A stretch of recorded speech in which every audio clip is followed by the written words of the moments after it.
The breathtaking, beautiful Cathedral Church of St. Peter and St. Paul, more commonly known as Washington National Cathedral, started out as a mere vision of Pierre L'Enfant.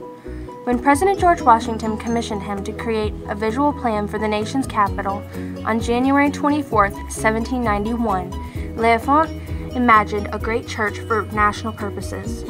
His dream didn't become a reality until nearly 4 centuries later, however.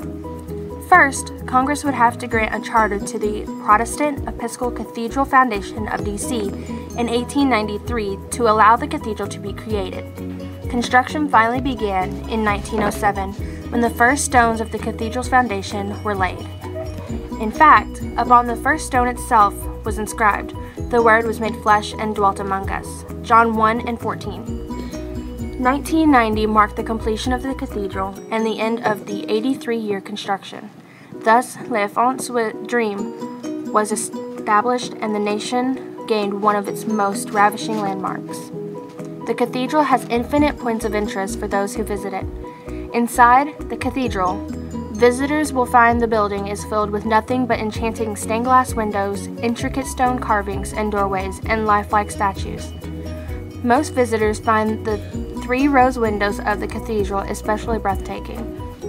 The west rose window in particular.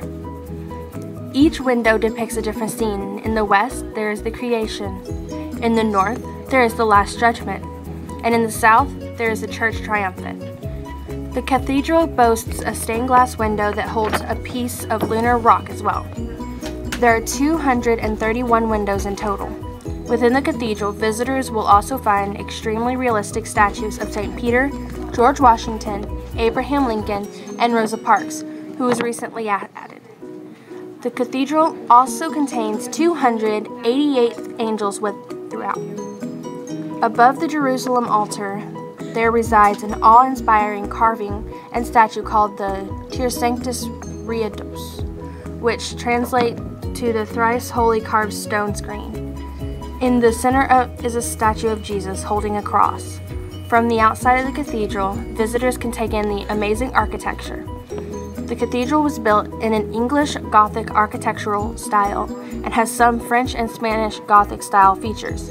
In other words, wherever visitors turn, there are flying buttresses, arches, and endless ornate details.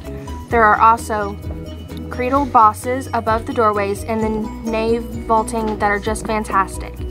And of course, there are gargoyles, 120 in all.